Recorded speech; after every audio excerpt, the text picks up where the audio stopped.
Café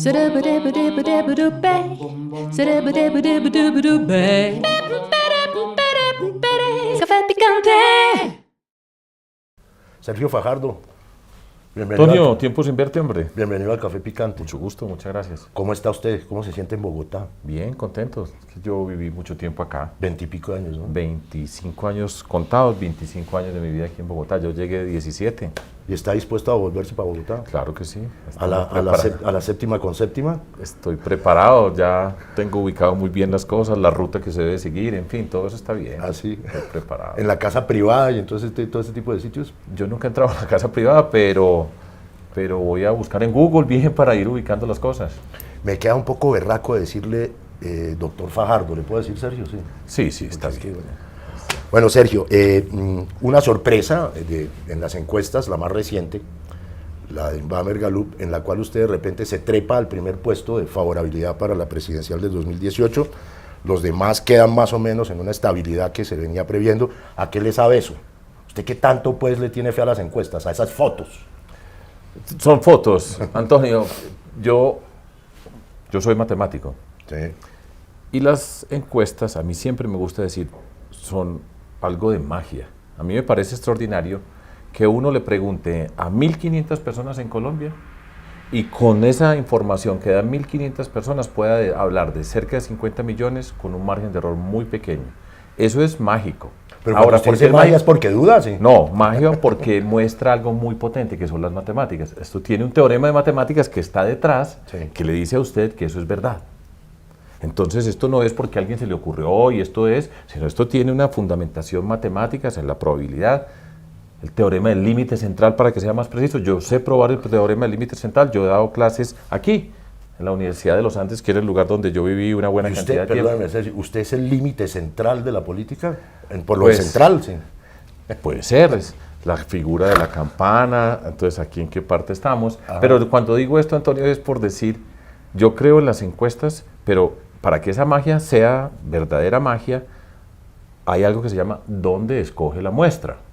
La muestra es a cuáles 1.500 le pregunta, porque yo le puedo preguntar a 1.500 aquí en la esquina en par segundos, pero eso no representa al país, escoger muy bien. Entonces yo creo en las encuestas. Yo le voy a contar una cosa, yo he estado en campañas, esta vida mía de la política pública, de participar, empezó hace 18 años. Y yo como candidato nunca en la vida he hecho una encuesta, nunca. Ni hemos pagado un peso por una encuesta, y todas las encuestas que salen, las que hagan, las que sean, allá las vemos y leemos. Pero yo creo que si está bien hecha la muestra, pues es una buena fotografía de lo que está pasando. Muchas veces se mueven cosas o las muestras no están bien hechas, etcétera. Pero en resumen, después de decir, aquí están las matemáticas, y yo soy matemático y me alegra decirlo, yo creo que una encuesta con una muestra bien seleccionada es una fotografía real de lo que pasa, y nosotros vamos bien. Yo nunca he hecho una, señalaba eso. Pero mire, Sergio, con respecto a su elección como alcalde de Medellín y como gobernador de Antioquia, ¿esas encuestas se asemejaban a lo que está viéndose hoy en la presidencial? Usted finalmente fue alcalde y gobernador, claro. Sí, y ganamos y además barrimos. Sí. O sea, esto no fue que casi que no ganamos, sino que ganamos por una distancia considerable, dos elecciones muy diferentes. Por ejemplo, para la gobernación de Antioquia yo saqué cerca de 1 millón de votos. Yo creo que no ha habido ningún candidato a una elección local, regional, que haya sacado esa cantidad de votos. Por supuesto, Antioquia es muy grande. Antioquia tiene 6,5 millones de habitantes, pero Bogotá, que tiene cerca de 8, nunca ha habido alguien que saque esa cantidad de votos. Pero las encuestas al principio señalaban que otras personas iban adelante, estaban apretadas. La primera vez que yo fui elegido para la alcaldía de Medellín, pues era una persona que nunca había tenido un cargo público. O sea, nosotros cómo conectamos con la gente, cómo construye una persona que nunca ha estado en ningún cargo público, caminando, estoy hablando de hace ya cerca de 18 años que empezamos a caminar por Colombia y partiendo desde mi tierra, Medellín, de qué manera conectamos nosotros con la gente y cómo somos capaces de barrer a las maquinarias tradicionales a pie sin comprar un voto. Ahí empezamos. Entonces las encuestas ponían a otros adelante, pero nosotros íbamos creciendo. Y hay diferentes momentos, por eso la imagen, la explicación de que es una fotografía es cierta. Esa fotografía va cambiando. Lo que pasa es que usted empieza a pegar las fotos y se va convirtiendo en una película.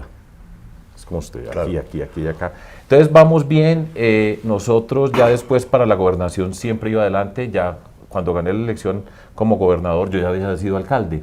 Entonces ya era diferente porque estaba basado sobre un trabajo en la política y en lo público. Y aquí vamos, y vamos bien, recorriendo un camino y ¿Serio? estoy contento.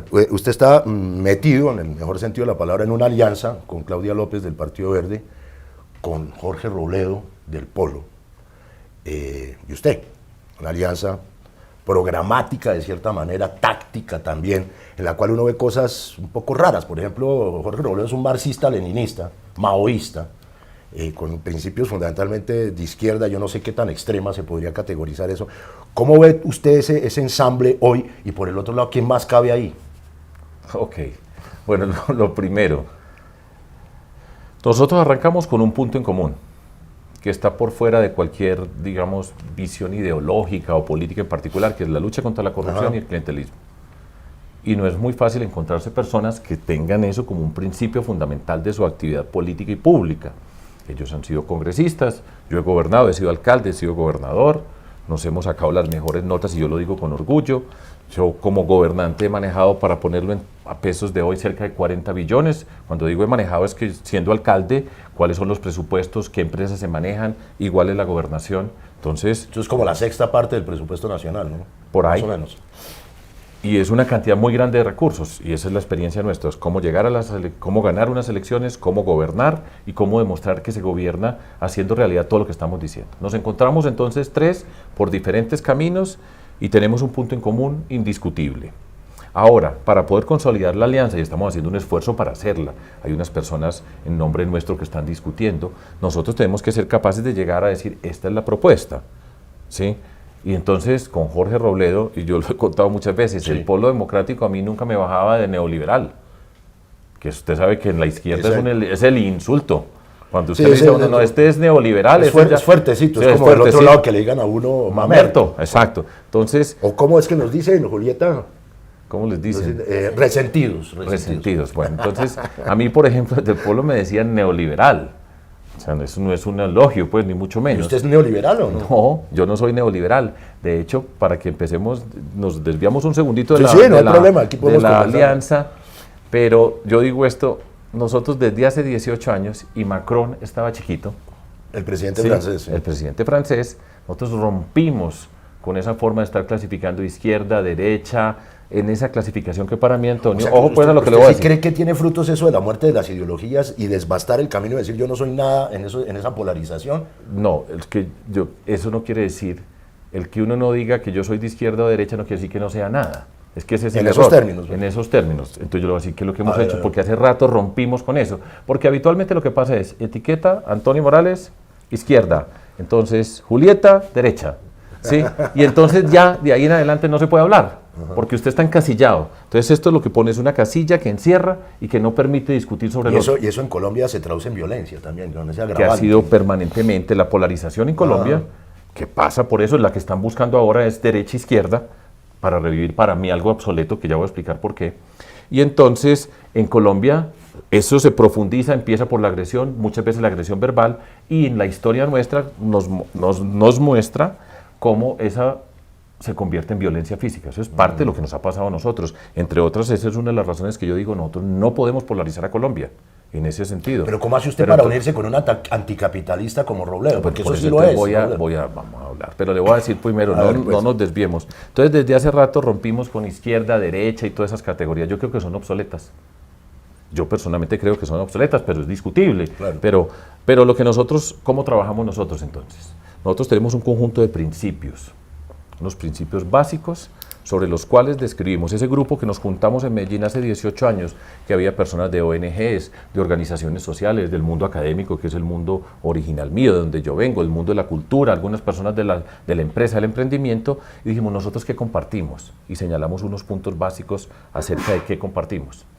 Y sobre eso identificamos unos problemas. Entonces, por ejemplo, les explico, en Medellín, ¿cuáles eran los problemas que nosotros queríamos resolver? Teníamos unos principios y nos planteamos unos problemas. Las desigualdades sociales profundas de la ciudad, en términos de las personas y territorial dentro de la ciudad. La violencia y la cultura de la ilegalidad. Y sobre esos tres problemas empezamos a trabajar en las soluciones. Entonces, Yo no estoy hablando de izquierda, derecha, es esto, qué ideología tiene, sino cuáles son los principios, Claro. cuáles son los problemas y empezamos a trabajar en las soluciones. Entonces, por ejemplo, dentro de la lucha contra las desigualdades sociales profundas de nuestra sociedad, nosotros decimos la educación es la herramienta privilegiada para luchar contra esas desigualdades.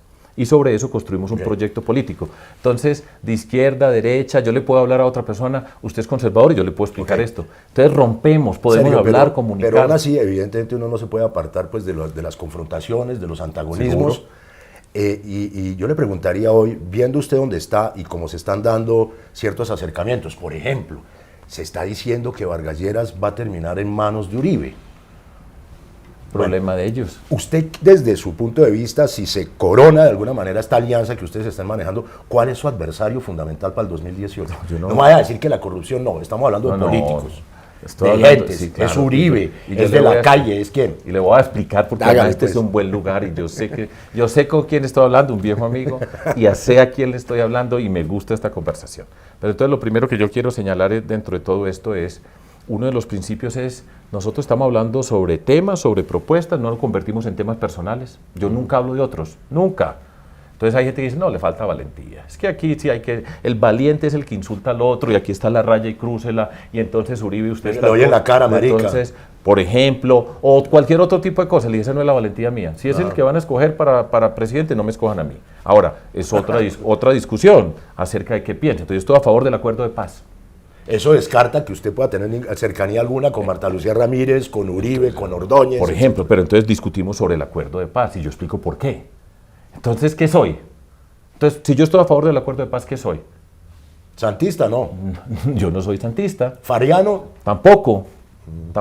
Entonces, así vamos rompiendo esas cosas en esta sociedad que no nos permite hablar. Yo puedo discutir y argumentar por qué a favor del acuerdo de paz. Si quieres lo conversamos ahora. Pero fíjese que yo no ando diciendo es que yo soy de izquierda, de derecha y usted es un hijo de tantas y usted tal cosa. No, yo soy a favor del acuerdo de Pero paz por serio, estas pero, razones. ok. Y entonces vamos determinando lo que somos. pero ¿quiénes son? ¿Quién ve usted que es su oponente, su adversario, en un sentido político, no de confrontación? Todo eso está por verse, yo no sé. Nosotros estamos presentando nuestra propuesta. Yo digo qué es lo que le estamos planteando como base al país. Sí. Y así es como nos relacionamos. ¿Qué opina usted, por ejemplo, de esto que se supo ayer? Estamos en la mitad de la semana. La Corte Constitucional dijo con unas ciertas variables, el acuerdo de paz que pasa por el Congreso necesariamente, desde luego, no se puede modificar en 3 periodos, en 12 años. A mí me parece bien. Entonces, ¿qué soy? ¿De qué soy?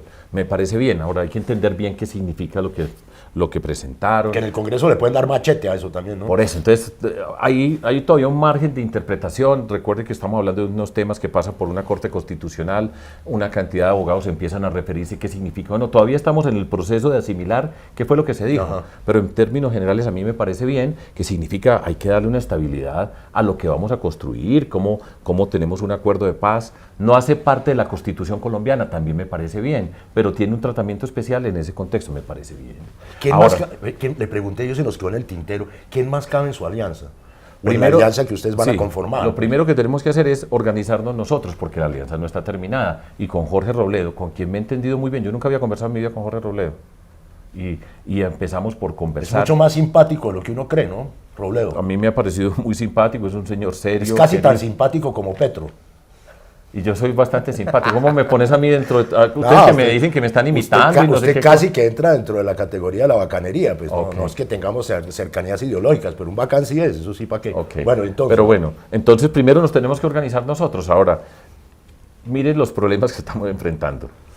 Pues nosotros tenemos que discutir, Claro. eso está bien, y Robledo tiene unas posiciones, y entonces hay gente, podemos desordenar un poquitico, pero para retomar. Entonces, por ejemplo, entre la polarización que buscan ahora es izquierda y derecha. Entonces me dice, usted habló con Robledo, usted es de izquierda, y entonces es chavista, y por allá estaban diciendo que yo era un guerrillero socialista. Este es un chiste, pero no es un chiste intrascendente, porque todas estas cosas van adquiriendo unas formas y matices que van llevando a una polarización y una agresión. Pero nosotros tenemos que discutir entre nosotros, tenemos que ver si somos capaces de encontrarnos en unos puntos. Si no somos capaces, no habrá la alianza. Así de sencillo. Ahora, lo que estamos haciendo es para que haya. Sí. Pero primero nos tenemos que organizar nosotros antes de empezar a ver qué otras personas o Sí. qué otras circunstancias. Ahí vamos con... Serio. con- Un pero, escenario. Perdón, Antonio, porque Sí, se me sí, olvidó dale, decir dale, lo dale. que había empezado, que es uno de los factores que hay de inseguridad o de incertidumbre, nosotros no sabemos la reforma política, está en el Congreso, nosotros no sabemos si se pueden hacer coaliciones de listas para el Congreso, de partidos minoritarios, no se sabe. Entonces hay una cantidad de, por ejemplo, el movimiento que yo lidero se llama Compromiso Ciudadano. Ahora en noviembre vamos a cumplir 18 años desde que empezamos a participar en política. Cuando yo salí de los Andes y de la Nacional, que era profesor de matemáticas, y volví a mi tierra, donde me decían, a manera anecdótica, me decían el profesor bogotano. A mí me decían profesor para bajarme de categoría. Y bogotano para perratearlos. Y bogotano, yo viví mucho tiempo acá. Entonces, y yo estaba enfrentado contra un gerente, profesor contra gerente, y bogotano contra paisa. Y fuera de eso yo soy hincha del Medellín contra uno del Nacional. Esa era la caricatura, pero eso era trivialidades, imagínense, esas son las bobadas de esa época. Ok, venga, lo pongo en un escenario, Sergio. Póngame pues. Un escenario que puede ser, como todos los escenarios son posibles, bueno, hay unos que no, evidentemente. Toma fuerza la candidatura de Petro, que está en un punto estable, no baja, no sube mucho atrás, y toma fuerza la candidatura de Sergio Fajardo. En un momento dado, para proteger y acompañar el proceso de paz y lo que significa en términos sociales también eso en Colombia, usted, si Petro estuviera por encima, apoyaría una candidatura de Petro y por el contrario, usted recibiría el apoyo de Petro. Habría que ver si Petro se lo da, pero es ese balance ahí, ¿cómo lo pilla? Sí, no. Te toca hacer la pregunta y plantearle el escenario, y yo digo, vamos paso por paso. ¿Qué es lo que estamos construyendo? Primero entre nosotros tres. ¿De qué manera avanzamos? Es que esto es en serio. O sea, yo voy a ser el presidente de Colombia. Yo ya he gobernado. Gobernar es muy difícil, porque también se habla de muchas cosas en unos sentidos hipotéticos, pero llegue usted a gobernar. O sea, yo ya fui alcalde en una situación compleja, con muchas condiciones especiales de Medellín, gobernador de Antioquia. O sea, yo sé gobernar, yo sé qué significa hacer un plan de desarrollo, yo sé qué significa llegar a un lugar para que algo pase, porque es que se habla en abstracto y se dice una cantidad de generalidades, pero hay una gran ignorancia. Es natural, porque pues no todo el mundo tiene que haber sido gobernante, pero saber llegar a eso es muy complicado. Nosotros, y yo lo tengo como principio en la vida, yo no estoy hablando de los otros, ni de si este sí o no, ni me la paso en esa discusión, sino qué es lo que puedo construir, cómo vamos avanzando nosotros, dónde están los principios, cuáles son los problemas, de qué manera resolvemos, y después vamos para el otro. Pero yo no me distraigo en el sentido de decir, con Petro en la segunda vuelta se podría esto, o de la calle, o qué pasa con Uribe. Le dije, no, yo no le gasto tiempo a eso. Pero en un momento va a llegar a eso. Primero vamos en el paso que es el que sigue hoy, que de acá salgo a recoger firmas aquí allá en la esquina. Y estamos en el proceso de recolección de firmas para nuestro movimiento, porque entre otras cosas en la reforma política, que tendría que haberse dado hace rato, pues nosotros tendríamos haber tenido la oportunidad de conseguir las firmas para tener la personería jurídica, pero está en el limbo, no sabemos si se puede, no se puede. Nosotros recogimos firmas, nosotros llevamos construyendo un movimiento, entonces vamos en ese camino. Y lo que nosotros hemos construido, Antonio, fíjese que voy a hablar de una categoría que habitualmente no se habla a estas alturas, 2.600 metros más cerca de las estrellas, y yo subía a 3.000, porque yo subía muchas veces en bicicleta al Alto de Patios, que está a 3.000, aquí cerquita, y me tomaba mi jugo de naranja allá. Pero dentro de todas estas, ¿sabe cuál es la riqueza política que nosotros hemos construido? Se llama confianza. ¿Y cómo se construye? Yo creo que la confianza es una construcción, y se construye siendo coherente y consistente. Qué casualidad, la confianza es el parámetro fundamental del acuerdo de paz y del futuro de la paz en Colombia también. Y es el reto fundamental para Colombia, porque entre las cosas que está pasando en nuestro país y yo vengo de caminar, y nosotros hemos hecho la política físicamente caminando, y he estado, te cuento en dónde he estado todo este tiempo, en Buenaventura.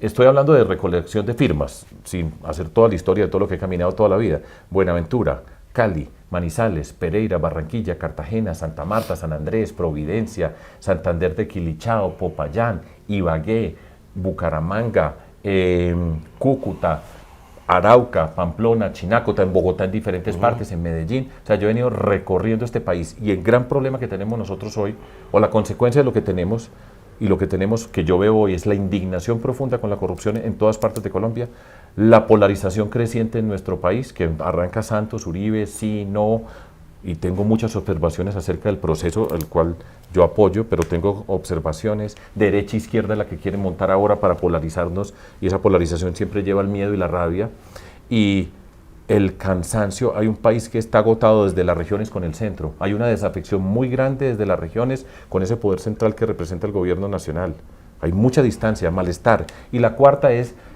el agotamiento profundo de los mismos con las mismas, y la frase es sencilla, pero esa es, nos han gobernado los mismos con las mismas durante mucho tiempo, Y eso se traduce hoy en Colombia en desconfianza profunda. Nadie cree en nada. Eso es tenaz para una sociedad. Las instituciones, con esta crisis de la justicia y lo que ha pasado, esto es impresionante y eso es un costo altísimo para una sociedad. Y desesperanza, en el sentido de la gente, ¿para dónde vamos? Claro, Sergio, usted... Entonces ahí estamos nosotros y tenemos que responderle a esa Colombia. Y yo creo que nosotros, en el camino que hemos construido, somos la respuesta. Mencionó usted muchas regiones donde he estado y las que estará. He estado en Tumaco y le pregunto lo de Tumaco por la coyuntura, la coincidencia terrible de la matazón que se produjo allá, que aparentemente pareciera que sí fue la policía que disparó sobre los campesinos cultivadores de coca porque iban a erradicar a las malas. ¿Qué sentimiento tiene usted sobre lo que pasa en Tumaco? Sí, sobre ese enredo tan berraco del posconflicto sin haber solucionado el problema de la coca. ¿Cómo lo ve? Sí, lo tengo y yo le he pensado Y la mucho. policía. De acuerdo. Yo estaba en Tumaco, no recientemente, yo estuve en el 2009 en Tumaco. Yo he repartido volantes en Tumaco, como en Buenaventura, como en Maicao, y en San José del Guaviare, y en Neiva, que caen gallinazos tostados a las 12 del día por el calor tan tremendo. Entonces, pero el tema de Tumaco nos sirve para hablar de los acuerdos de paz. A ver. Y esto es una calamidad lo que nos está pasando a los que creemos en los acuerdos de paz. Lo que está pasando en Tumaco es un daño muy grande. Yo no estoy en la discusión de la justicia especial de paz y todo eso. Lo de Tumaco es muy grave porque demuestra la incapacidad del gobierno de construir la paz donde se tenía que estar construyendo. Es que lo de Tumaco no fue un accidente. Hay veces que pasan accidentes y usted puede no estar Si usted preparado. fuera presidente en no ese estaría momento, pasando ¿qué hubiera hecho en Tumaco? No, yo lo que hubiera hecho y yo sé hacer, y ahora le puedo poner, lo que pasa es que ya se nos va a acabar el programa. No, hágale. Pero podemos hablar de eso acerca de los acuerdos, pero en Tumaco, lo primero que yo tendría, fíjese la trivialidad que voy a decir, una cabeza que responde por Tumaco. ¿Quién es el que responde por Tumaco? Se tuvo que ir el general Naranjo a ver, que sabe qué es lo que está pasando, que conoce, y se tuvo que ir el vicepresidente de Colombia a ver qué es lo que está pasando allá. Pero es que en Tumaco hace 2 meses habíamos tenido un problema. En Tumaco sabíamos desde el primer día lo que había. La coca está allá desde hace tiempos. Todo lo que ha pasado con los cultivos de palma que se deterioraron. O sea, Tumaco lo conocemos muy bien. Y no puede ser que esté pasando lo que está pasando conociéndolo en un marco de un proceso de paz. Primero tendría cabeza. Yo hubiera articulado todas las acciones que tenemos que hacer. Por ejemplo, una de la que no se habla. ¿Cuántos jóvenes hay hoy en Tumaco sentados en una esquina porque no van a estudiar y tienen la edad para estudiar? ¿Cómo solucionaría usted el problema de los cultivos ilícitos? Para no hablar del problema de la cocaína y de la Sí, por supuesto, pero entonces yo tendría, ¿cuál es el programa de sustitución?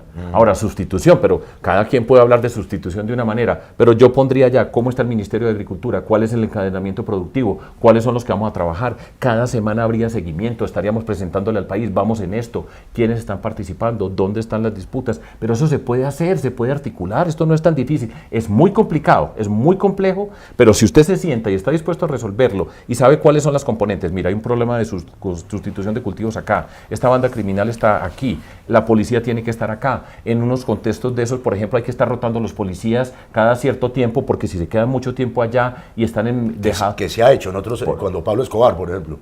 Cosas de esa naturaleza, entonces todo eso se puede hacer y se puede organizar y creo que funciona. Pero lo que está pasando es una calamidad para el proceso de paz. Gravísimo. Muy grave, porque esto se puede replicar en otras partes. Y los que estamos hablando del proceso de paz, que creemos que es una oportunidad para construir, como creo yo, esto que está pasando enfrente nos golpea muy fuerte. Y llego yo a la presidencia el 7 de agosto del año entrante y lo que vamos a encontrar es un problema de otras dimensiones que no nos habíamos imaginado, más difícil que el problema original. ¿Qué haría usted con la Policía Nacional? Pues se lo pongo en contexto. Hay mucha gente que empieza a decir, no, es una institución que está tomando por un camino complicado, que de alguna manera puede asemejarse al viejo DAS, que tiene una fuerza como el SMAT, que se ha convertido de algún modo en un agresor de ciertos sectores populares, que no presta un servicio, sino que ataca a lo público. Hay que reformar la policía, sacarla, por ejemplo, del contexto de ser una fuerza militar y convertirla en una verdadera fuerza civil como en otros países. Lo que pasa es que nosotros tenemos que ser, y para gobernar hay que ser pragmáticos. Porque yo puedo hablar de hagamos esto, cambiamos la policía, perdóneme que mañana tenemos que estar en Tumaco. ¿Usted quiere otra policía? ¿A cuál es la que tenemos? Esta. ¿Con esta cómo trabajamos? Yo he trabajado con la policía como gobernante. Sí. Y entonces yo creo que la policía, pero bien articulada. O sea, es que allá tiene que tener cuál es el general. Bien mandada. Bien mandada, bien organizada, y yo creo que lo pueden hacer bien. Ojo, Entonces, ¿a quién obedece la policía hoy? Pues yo creo que es que allá hay un desgobierno, el desgobierno nuestro, no se ha articulado bien las tareas, y cuando usted no tiene cabeza, cualquier cosa pasa, y eso es lo que a mi modo de ver está pasando allá. Pero es que ya hay esto se estaba viendo. No fueron capaces de armar los campamentos donde iban a llegar los guerrilleros, pero y se sabía desde hace tiempos para dónde iban. Entonces me dicen a mí, están muy lejos, pero no se movieron desde después de que se escogieron. Entonces usted tiene que anticipar, eso se llama gobernar. Es que ese es el lío. Porque uno le dice, hagan esto, hagan una política integral. ¿Cómo se hace? ¿Usted ha hecho una? Entonces, ¿cómo se hace? Pero eso es saber gobernar, articular. Yo creo que la policía funciona bien. Ahora tiene que estar encima. Pero es reconocida de una manera negativa por la mayoría de la Pues- población. pues no solamente pasan por este muchas caso, cosas. Sergio, Sí, sino por claro. la relación con la gente, de Seguro. corrupción, de mordidas. No de todo tengo eso. la menor duda. Y yo creo que la policía en Colombia ha avanzado, ha tenido una especie de retroceso. Porque nosotros, estoy hablando, y le voy a contar una anécdota dentro de todo esto. Ajá. Yo me acuerdo hablando, yo fui alcalde y me tocó en Medellín trabajar con la policía y como gobernador y trabajé con ellos, ¿cierto? Y les decía yo después en una reunión ante el cuerpo policía que me invitaron porque mostramos cómo se puede trabajar, es que uno tiene que trabajar y tiene que saber trabajar y estos son los que están y estos son los maestros y con ellos vamos a trabajar, que eso es gobernar, ¿cierto? Entonces yo trabajaba con ellos y les decía, general, yo nunca me imaginé en la vida que yo me iba a sentar a trabajar con unos policías. Entonces todos se reían. Y es cierto, yo nunca me había imaginado trabajando con policías y le decía, nunca me imaginé en la vida que de mi boca pudiera salir la expresión necesitamos más policías y necesitamos. Entonces, cuando uno sabe lo que significa todo esto, pues sabe cómo se tiene que trabajar. Seguro que hay elementos negativos dentro de la policía, pero el trabajo mío, el proyecto de nosotros es cómo sacamos lo mejor de esa policía, cómo se va transformando, hay personas valiosas, ha habido cambios, ha habido retrocesos, pero esos son los que van a estar en Tumaco. Claro. Porque nosotros no Ser- vamos a traer cascos azules o no nos van a mandar de Suiza No sé, una no guardia. estaría mal. Sí. O la Guardia Vaticana. Podría ser, pero fíjese que ya pasó el Papa y Bueno. después de una semana compungidos y todo el mundo con un Volvimos a las espíritu, mismas. estamos iguales. Oiga, Sergio, hay otro telón oscuro de fondo en la actualidad colombiana, en la coyuntura y necesariamente en el futuro inmediato, que son las bandas neoparamilitares, como las quieran Como llamar. la quiera, bandas criminales. Las Águilas Negras, los Úsuga y tal, que proponen un sometimiento a la justicia, chimbo, ahí no está pasando nada, hasta donde uno puede analizar eso. ¿Qué hacer con eso? Es decir, que es el combustible de la nueva violencia, como caemos cada rato. Ahora ya estamos entrando en otra, ¿sí vio? Sí, señor, y Estamos eso entrando en es otra parte de lo violencia. que nos tenemos que preocupar para que no ¿Usted empiece qué haría otra. con eso? Pues parte de lo que tenemos que hacer, repito, esta es una estructura que es la evolución del narcotráfico capítulo 1 y los diferentes capítulos que están en Colombia. Sí. A mí como gobernante me ha tocado. Repito, yo no vengo de acá, de Choachí, aquí en el Alto de Guadalupe, ¿cierto? Sino desde ese territorio. Donde existe la Comuna 13, la oficina de Envigado. Donde están todas esas Don consideraciones. Berna. Sí, y yo fui, y no sé si vale la pena que conversemos de eso, porque además Ahí eso vemos. sobre el tema de reinserción. A mí me tocó la reinserción de paramilitares y autodefensas en el año 2004 en Medellín. Y sobre eso sabemos bastante. Pero bueno, Ok. estamos hoy. Entonces usted tiene, y esto es una estructura muy diferente del narcotráfico a la que teníamos antes. Esto es una estructura organizada, siempre el tema de todas estas bandas en los diferentes niveles, ya hay articulaciones mucho más grandes. Estos no son los marihuaneros del barrio que se organizaron para hacer daño en ese barrio. Los Entonces, pillos se estos llamaban. son los pillos, sino esto ya es una estructura que viene creciendo. Hay una escuela de la criminalidad en nuestro país. Esto no son novatos, esto ya es una Doctorado, muy consolidado dentro de todo esto. El tema es el dominio territorial. Usted en cada parte tiene que saber qué es lo que ocurre en cada barrio de Bogotá, de Medellín y de cualquier lugar, quiénes son, dónde están, tiene que articular una política criminal, tiene que trabajar con la fiscalía, la policía, y tiene que ser capaz de articular cada una de esas intervenciones y tiene que hacer algo que habitualmente no se hace, que es muy importante, y es cuáles son, usted inmediatamente identifica cuáles son los jóvenes que se le quedaron por fuera, que son los jóvenes vulnerables. En Tumaco habría que hacer una emergencia educativa ya, por ejemplo, dentro de lo que yo haría. ¿Y cómo trabaja usted con esos jóvenes que saben lo que son los que van a reemplazar a los que salgan en cualquier forma, o porque los matan, porque muchos mueren dentro de todo este mundo? ¿Y cómo hace las intervenciones sociales para que ellos no entren? Y ahí entra la educación y las oportunidades. Entonces hay que articular todo este tipo de cosas, hay que explicarle a la ciudadanía lo que estamos haciendo. Es un lío. Óigame, el país político torcido y corrompido le está dando a ustedes y a usted una papaya gigantesca, ¿no es cierto? Ustedes que tratan el tema de la corrupción, el cartel de la toga, el cartel del ñoño musabesailismo, etcétera, etcétera, y evidentemente una volcanización de la corrupción que yo creo que ni siquiera ustedes que se ocuparon del tema y que lo vieron en la perspectiva política como un filón de trabajo para una campaña, lo tenían tan presente. Es decir, La papaya es gigantesca en temas de la corrupción. Desafortunadamente sí, porque es que esto le hace daños al país. Yo quiero ser presidente de Colombia, ¿cierto? Pero este es un elemento. Ahora, nosotros el primer volante que entregamos en Medellín hace 18 años era contra la corrupción, pero el mundo cambió. Y de estas nuevas componentes que han aparecido, sin duda, que han puesto esto en unas dimensiones gigantescas. Yo he dicho desde hace años esta frase: la corrupción es una empresa criminal más difícil de combatir que las guerrillas y las bandas criminales. Y hay otra frase: ¿Cuál? El sistema no combate la corrupción porque la corrupción es el sistema. Yo creo que hay una parte sistémica de la corrupción en ese contexto de una empresa criminal. Están en diferentes partes y ese es un reto, y es un reto político.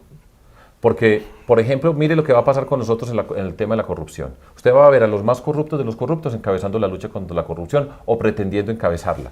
Y lo típico colombiano es: aquí están las leyes que necesitamos para resolver el problema de la corrupción. Y si usted fuera presidente en ese contexto de la corrupción, ¿cómo haría para gobernar, que ya les pasa a todos, con cercanías o distancias, con un Congreso que se avecina? Porque como no hay reforma política, se avecina igual de corrupto que siempre. Yo le voy a decir cómo hace usted con un Congreso que... Gracias por la pregunta. Con mucho gusto, doctora, ese le lo pongo en bandejita. Picante. Claro que es café picante, pero no hay café. Pero aparte de eso, entonces... Sí hay, pero es que nos da pena porque tenemos unas tazas desportilladas que no... Pues, bueno, vamos a hacerle un aporte de la campaña al café de Antonio. Pero ahora arreglamos eso, pero no me desconcentro. A ver. Yo digo... Entonces estaba diciendo, en Colombia se cree que hay que sacar unas nuevas leyes para luchar contra la corrupción. Y se necesitan leyes, hoy tenemos, no es que no hubiera hoy leyes, tenemos unas leyes, pero el problema fundamental en Colombia es ético. Si usted entiende ese problema desde esa perspectiva, el reto para luchar contra la corrupción empieza desde las campañas electorales, cómo se llega al poder. Porque de la manera como se llega, así se gobierna. Pero para eso necesita una reforma electoral. No, espere, no se necesita. Que es pura guatilla. Esa es la magia. ¿No la necesita? La magia es que no se necesita. Y entonces los que pagan para llegar, llegan a robar. Un voto comprado es un robo asegurado. Sí. ¿Y cómo hacen? Se juntan estos, invierten en la campaña para que gane este. Ponen todo lo que tienen que poner. Y después este gana, ¿y cómo paga? Puestos, contratos, ¿y qué necesita? Impunidad. Y mermelada venteada. Eso, entonces, puestos y contratos son la mermelada. Y la impunidad es lo que estamos viendo, cuando empieza que unos magistrados en una corte estaban recibiendo plata para que no cogieran a los que compraron los votos para ganar la elección. El presidente de la Corte Suprema. Bueno, por eso. Cualquier cosa. Pero entonces el evento de Musa y Ñoño, del fiscal Moreno, los magistrados y lo que pasó es exactamente esto que le estoy diciendo. Ellos se juntaron para ganar, pusieron nada más que 150.000 voticos cada uno, son 300.000 sumados entre los dos. Gana un presidente, le tiene que pagar, le paga con mermelada, puestos y contratos, y ellos necesitan que no los cojan, la impunidad. Sí. Entonces necesitan que en las cortes lo paguen. Entonces, ¿cómo se hace? Ahí ya llego ya le planteé el problema como matemático, ahora se lo voy a resolver. Ni un peso por un voto. Primer punto.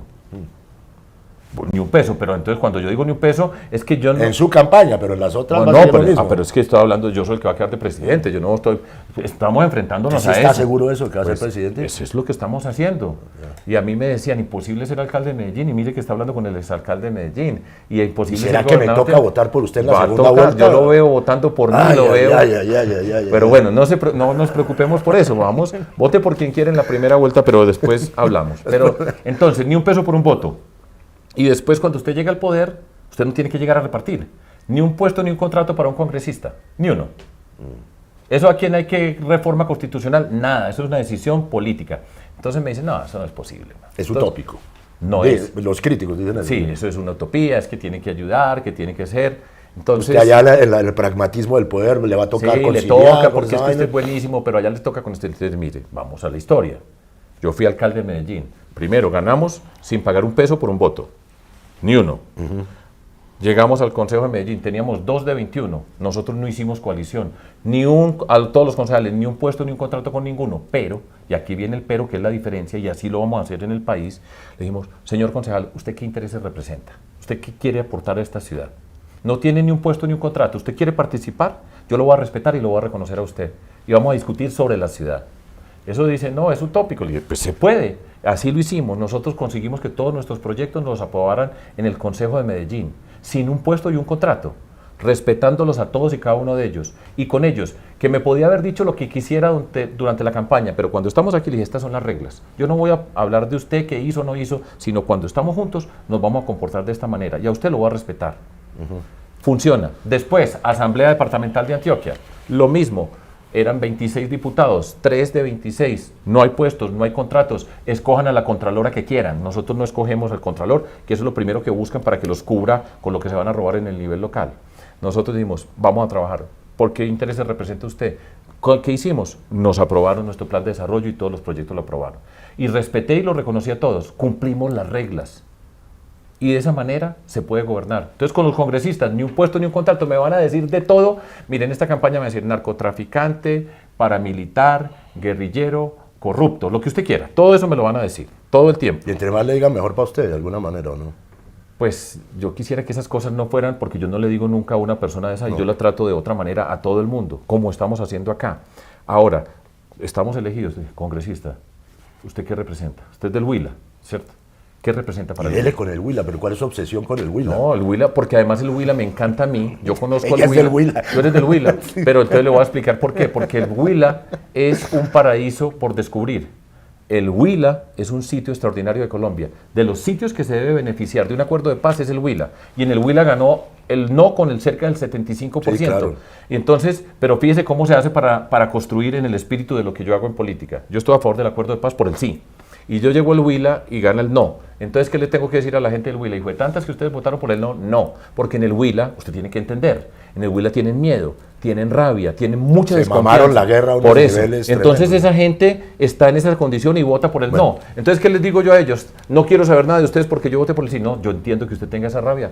Yo entiendo. ¿Y cómo le trabajamos? Entonces yo no empiezo a decirle uribista, fascista, paramilitar, porque votó por el no, sino venga, vamos a trabajar. Oiga, pero yo en lo serio. cambio. Ahora sí y se nos- el Huila lo podemos descubrir, Julieta, es una belleza el Huila. Y allá, el Huila tiene un potencial gigantesco. En un momento dado se da, hipotéticamente, la alianza entre Coscorrón y Cizaña, entre Vargas Lleras y Uribe. Es decir, es connatural a su punto de vista con respecto al país, a la idea que tienen de la ética, etc. ¿Usted cree que se podría dar una consulta, un mecanismo para que todo el otro sector, el de la paz y el que está contra la corrupción, se consultara para unirse en torno a un candidato que podría ser usted u otro? Es decir, ¿cabría esa posibilidad frente a una primera o segunda vuelta en la que las cosas estén tan simétricas como en el plebiscito? Mire, yo no quiero anticipar todas esas cosas. Yo vuelvo a la misma pregunta del ¿Pero comienzo. le ronda? Nosotros tenemos que seguir avanzando en lo que vamos. Yo creo que allá no llegamos a esa situación. No, yo creo que allá no llegamos, pero concentrémonos en esta, concentrémonos. Yo siempre lo digo, y hay gente que le molesta eso. Vamos en lo que estamos haciendo. Vamos, yo soy matemático. Si es matemático es paso 1, paso 2, paso 3, paso 4, concentrado. Nosotros vamos en un camino recto. Yo siempre digo, llevamos 18 años en el mismo camino. Por eso yo hablo de coherencia y consistencia para construir la confianza. Entonces aquí me insulta uno por este lado. Si yo me salgo y me pongo a pelear con este, después salgo aquí y me viene y me disculpa otro por este lado y me quedo así. Vamos para adelante, vamos construyendo, vamos afirmando lo que somos, explicando qué es lo que estamos haciendo, por qué una persona como yo que representa esto que representamos puede conducir el país. Y ya después nos empezamos a preocupar de otras cosas. Pero yo ahora hablando de Petro, o de Vargas Lleras, o decir si nos unimos o no, nos desconcentramos. Nosotros estamos concentrados en lo que tenemos que hacer. Y ya veremos. Esa es la forma nuestra de hacer política, esa es la forma como soy yo. Y yo creo que vamos muy bien. Ahora, ustedes tienen todo que estar hablando con todos los escenarios posibles Sí, y se pues junta claro. este con este, pero por ahora nosotros es aquí, con calma. Esto es. Entonces hablamos dentro de un ratico. Pero yo vuelvo acá con mucho gusto. En serio. Gracias, Muchas Antonio. gracias. Un gusto. Chao, nos vemos pronto.